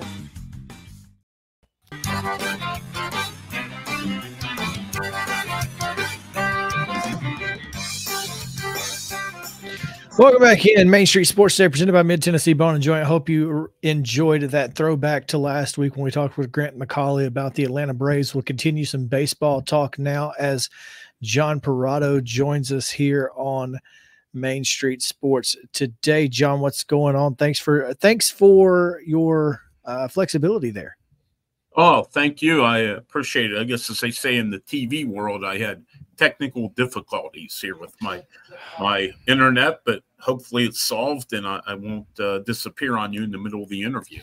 Well, if you do, it won't be the first time, and hopefully we won't disappear on you. But John, wanted to get some thoughts from you. As we've talked on the show about the Hall of Fame class of 24 that was finalized earlier this week, Beltray, Maurer, Helton. Any thoughts about them and Jim Leland? I mean, were you surprised by any of those? Did you expect anybody else, or did you not expect any of those three? Well, I voted for all three of the players who got in: Adrian Beltray, Joe Maurer, and Todd Helton. And I've thought all along they're been Hall of Famers. Although it took me a couple of years to come around on Todd Helton. I must admit I got caught up in a lot of other people do and saying, well, he played in Denver in the Mile High, air and Coors Field where the ball really carries and it's a hitter's haven. But the more I looked at his road stats, he could hit on the road too. He wasn't just totally a product of Coors Field. He more than held his own on the road. And you look at his career, and I think there's no doubt that he's a Hall of Famer. And I guess the one player I thought would get in who didn't was Billy Wagner. He was 5 votes short. I think, you could certainly make a case he was been the greatest left-handed reliever in the history of baseball. And I thought Gary Sheffield might pick up a little more momentum in his last year on the ballot, but I voted for him all 10 years he was on the ballot, but he only got the 61%, and you need 75 to make it. And I do think once he goes to one of the veterans committees here in a few years, I do think when his peers vote on him, I think they appreciate him more than maybe us in the media appreciated what he did in his career. It's probably accurate. And sometimes, sometimes it's there are a lot of factors that go into the media portion of the vote that don't necessarily impact the player. Shouldn't necessarily go into the media vote. Yeah. But and it doesn't impact the players and that sort of thing. So I think you're probably right there. I do agree with you that Gary Sheffield probably should and likely will be at some point inducted into the Hall of Fame. You mentioned Billy Wagner. Next year's his 10th year on the ballot. And of course he came up 5 votes short this year. You feel like that's going to find its way over the top, but you can only vote for 10. And next year's first ballot, guys, pretty strong. It is. Yes. How much does that impact, guys like Andrew Jones who are still trending upward but not quite there, or Beltran, or et cetera? Well, I think it does impact them because, like you said, Chris, you can only vote for 10, and I know especially there for a while when there was a real logjam on the ballot 5-6 years back when a lot of the quote unquote steroid guys came onto the ballot. I left some people off of my ballot who, if I could have voted for more than 10, I would have voted for. And I know I left Edgar Martinez off one year, and I thought Edgar Martinez was a Hall of Famer. I just didn't think he was better than the 10 players that I voted ahead of him. And boy, did I catch heck from the Seattle fans for days on social media about that. So, yeah, I think that could definitely work against Andrew Jones and Carlos Beltran. Andrew Jones is steadily picked up momentum here each year on the ballot into this year, and he kind of plateaued a little bit. And I do wonder if he might end up just being, left off because of a logjam. It's a very good point. Guys who will be on the ballot for the first time in 2020, for the 2025 class include Ichiro, CC Sabathia, Dustin Pedroia, Ian Kinsler, King Felix, and Tulo. Off the top of your head, John, which of those would you definitely be voting for other than Ichiro? Well, I think Ichiro, especially, I think, you know, I mean, it's amazing. He didn't come to this country till he was 27 or 28 to play in the major leagues, and had over 3,000 hits. He had 1,500 hits in Japan. You total it all up, and I think it was 4,600 and some total he finished with. And I mean, you know, he was one of the most unique players of his era, or any era, really. And I got to look at CC Sabathia as a Hall of Famer. I know I've talked to some people that say, I really have to study it. I mean, I don't want to say 100% sure I would vote for him right now. I would like to take, you know, a closer gander at his looks. But I also think a lot of times the eye test is the biggest thing. And to me, CC Sabathia was a Hall of Famer. And I'll have to be convinced that he isn't, rather than convinced that he is. Yeah. It would be hard to convince someone that he's not, in my opinion. I mean, his numbers are, like you said, fantastic. Hey, you could always garner the support of the Seattle folks if you voted for King Felix along with Ichiro. You could get them back, John. You know, that's going to be an interesting case, because when the King was good, he was really, really good. But boy, you know, they rode him hard. He had a lot of 220, 230 inning seasons, and he really fell off in a hurry in his career. And I just wonder, and this, again, this is something I would have to dig in deeper, but my initial gut reaction is he just wasn't great long enough to be a Hall of Famer. But he certainly made his mark, and he certainly had some wonderful years, and you know, very beloved figure in Seattle. John, isn't that a similar train of thought with Tulo? Yeah, you know, Tulo was early on in his career. You look at his first 5, 6, 7 years, you could say he was definitely on a Hall of Fame course. And, you know, unfortunately for him, he had a lot of injuries there at the end in Colorado. And, you know, he went over to Toronto, and he had a bit of a rebirth for a while, for a year or two with the Blue Jays. He was able to stay healthy, and he helped them get to the American League Championship Series. But then the injuries hit again, and, you know, he really, you know, much like Felix Hernandez, he really tailed off in a hurry. And, you know, he was a good player, but boy, I just don't think he had enough over the course of his career to say he's a Hall of Famer. Hall of Very Good. Yes.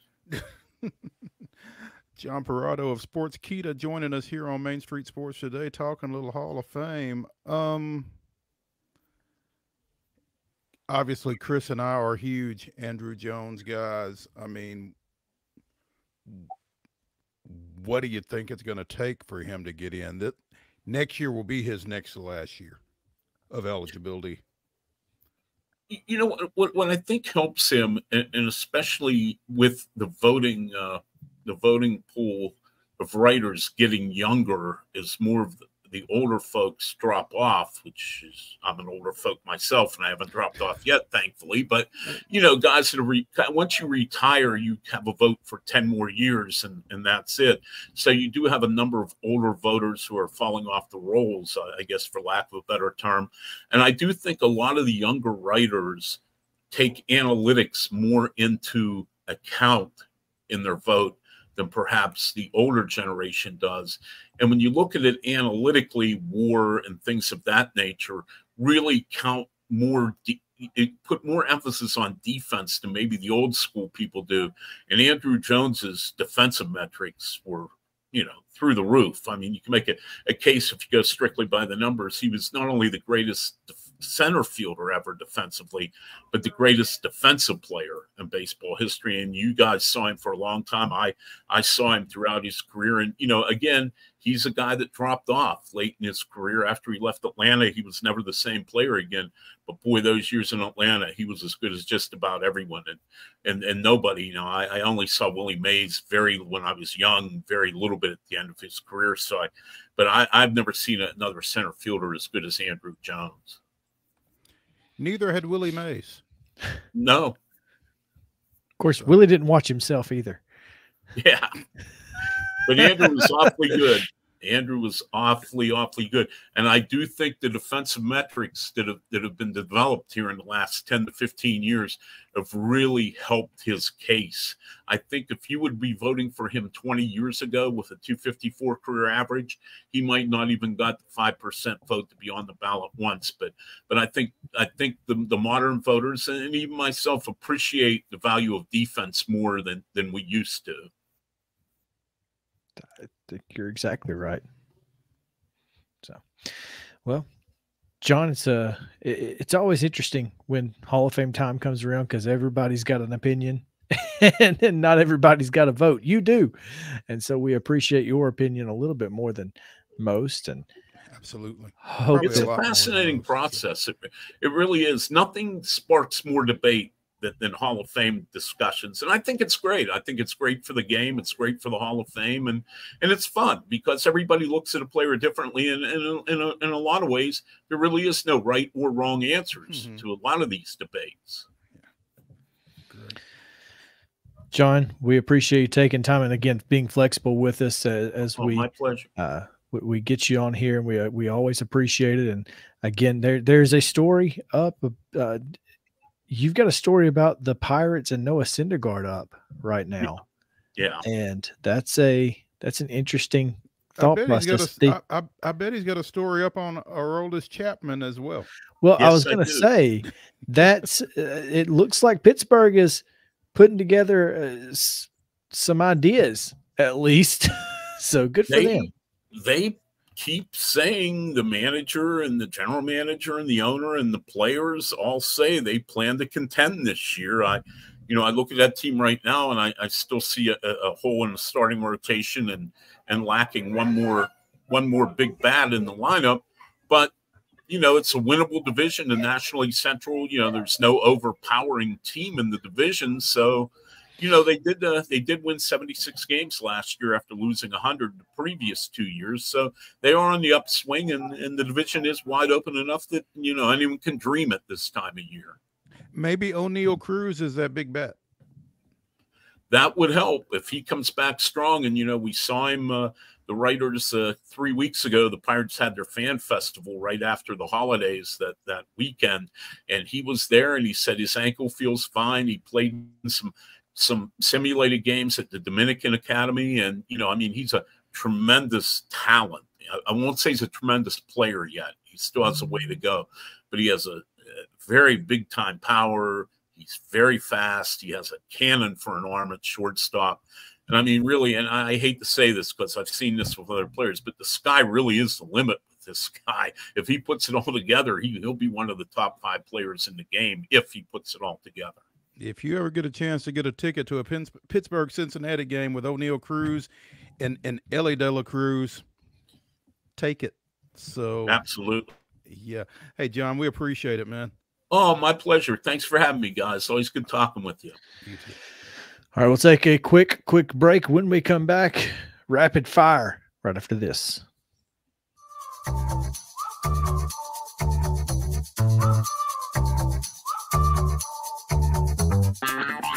This is Chris Yao with Main Street Sports Today. Every show, Mo Patton and I welcome friends from all across the sports landscape, from high school coaches and reporters to national, college, and pro sports personalities. You never know who might stop by for a chat.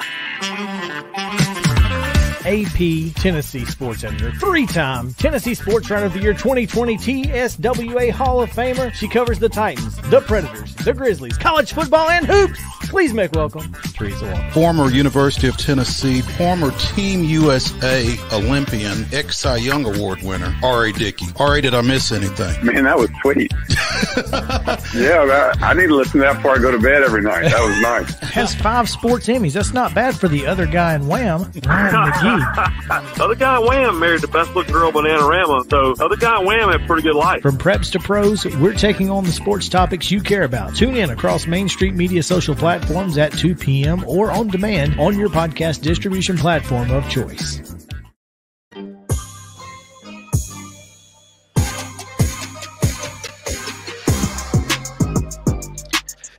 Welcome back in. Time now for a quick look at topics from around the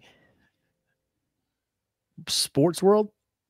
Because Yeah, there's and a lot of football, but not just football. yeah, let me wedge one in real quick that ain't down there too. 5 o'clock today at Summit, the Region 6 AA dual wrestling tournament will take place. You've got Nolensville and Brentwood wrestling, you've got Summit and Ravenwood wrestling, and you've got those winners wrestling. The two semifinal winners or the two championship teams will advance to sectionals this weekend and trying to get to next weekend's state duels. So, all right. Go ahead. We'll start. We've got a lot of coaching stuff. Obviously, Jim Harbaugh has been, we've talked about that, but don't know if you've seen this. Dino Babers, offensive coordinator, Arizona. Good for him. So that's a big win for that staff, and hopefully he gets paid. Yeah. Hopefully the check's clear. That's all I can say for it. That's a good thing. That's good. Good for Arizona. That's a solid hire for them. In the NFL world, so the Raiders, the Titans, the Chargers, and now the Panthers have a head coach. Yeah, the Panthers named named former Buccaneers offensive coordinator Dave Canales as their new head coach. And I wonder if his work with shorter quarterbacks played a role. It's an interesting thought. Probably. I mean, Baker's not a big guy. No, and I wanted to get Justin's thoughts on this because I heard since he's a Baker guy, a rumor from, I guess social media is what it is, that wherever Bill Belichick ends up, Baker might be getting a call. Because I didn't know this. Bill Belichick had the 32nd pick in the NFL draft the year Baker Mayfield came out, and he still sent Josh McDaniels to Norman, Oklahoma to work out Baker Mayfield because he liked him that much. Wow. Don't recognize Belly and Baker? Belly and Baker. Baker. Little Baker action, bro. I feel like that would be cool to watch. What a gritty combo. That's both on the tail end. Nothing to lose. Nothing to lose. Just out there and cook, bake. I'm just saying, I thought that was an interesting. That's very intriguing. Yeah. I had never heard the story about him sending McDaniels to work him out. So now that I know that Belichick was a Baker guy, even though he knew he was going number 1 overall, he still went down there and worked him out. McDaniel was like, why? Doing your due diligence because you never know.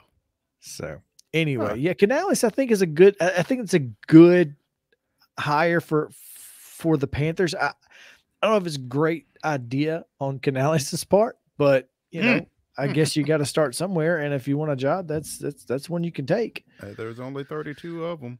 So there you go. Yeah. Associated Press NFL Comeback Player of the Year finalists. Speaking of Baker Mayfield. Speaking of Baker Mayfield, he is one of the 5 finalists for that award, along with fellow quarterbacks Joe Flacco, Matthew Stafford, and Tua. And the 5th finalist is Damar Hamlin. So for those who can't see what we're looking at, I love that Mo, did you write this? Mm-hmm. You used everybody's last name except Tua. Well, I was trying. It's a lot easier to type Tua. It's a lot easier to type Tua, and trying to keep everything on one line. One line. Well, again, it's just easier to type Tua, and it's just like whatever. But yeah, this is an interesting. It's not like he's going to get confused with anybody else. Ain't but one Tua. Exactly. It's like Ichiro. Yeah.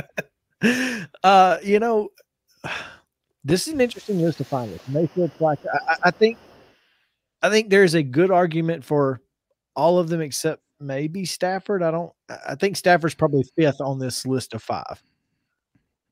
But This is a pretty tough list when you really look at it. How do you come back from more than DeMar Hamlin has? Like, I understand, but I mean, for football purposes, Joe Flacco's career was over, as dead, over. But I mean, it was over. Yeah, and he came back and won 2 ball games. I mean, he was literally at home on the couch. On the couch. Yeah, he was done. He was done, and you know, cool with being done. So it'll be interesting to see how this goes. Oh, it definitely will be interesting to see how it goes. DeMar Hamlin is kind of my favorite in the clubhouse. Yeah, I mean, logically speaking, the fact that you can even be on the team and find the field. Obviously, he didn't play nearly as much as he was before. He didn't, you know, there was a lot of limitations on his playing time, but he played. And that's enough for me. Yeah. Also, what I feel like is a no-brainer. Pro Football Writers Association Coach of the Year. Yeah. PFWA's Coach of the Year, D'Amico Ryans. No surprise there. I don't think. You wouldn't think. You wouldn't think.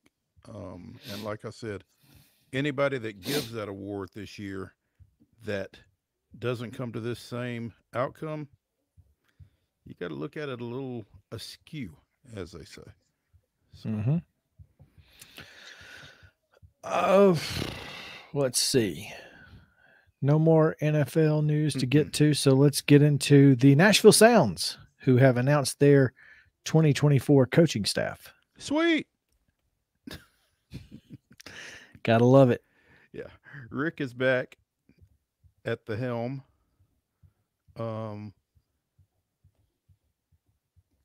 Led the Sounds to their 3rd straight winning record last year. This will be his 11th year in the Brewers organization and 4th with the Sounds, where he became the winningest manager in club history at the end of last year. Also, Jeremy Accardo returns as pitching coach. Al LaBouffe and a young guy are going to split hitting coaching duties. I'm not familiar with this guy, Eric Thiessen. So those will be your on-field guys. David Tuffo, are you looking at this? TUFO? This is a bench coach? I have no idea. This is why we're not trying out to be the PA announcers, Mo. No, exactly. Coach Ned Yost IV, bullpen coach Patrick McGuff. Jeff Paxson is back as athletic trainer with assistant Benny Arroyo. Strength and conditioning coach Andrew Emick and assistant strength and conditioning specialist Garrett Plumley will comprise the Sounds coaching staff for the 2024 season. So, I want to also mention the managers for the Braves organization in AAA Gwinnett, Kanekoa Teixeira. It's a really tough name to say. Angel Flores in Mississippi, Cody Gabella in Rome, Winston Sawyer in Augusta, who was just in the minors like 2 years ago, Nestor Perez, the FCL Braves, and the DSL Braves, Michael Gonzalez. So, yeah, Kanekoa Teixeira, who is my age. So hey, have fun with that one. 7 o'clock tonight, number 1, South Carolina at number 9, LSU. Be sure and check it out. It will be a good one. We'll see you guys tomorrow here on Main Street Sports Today at 2 o'clock.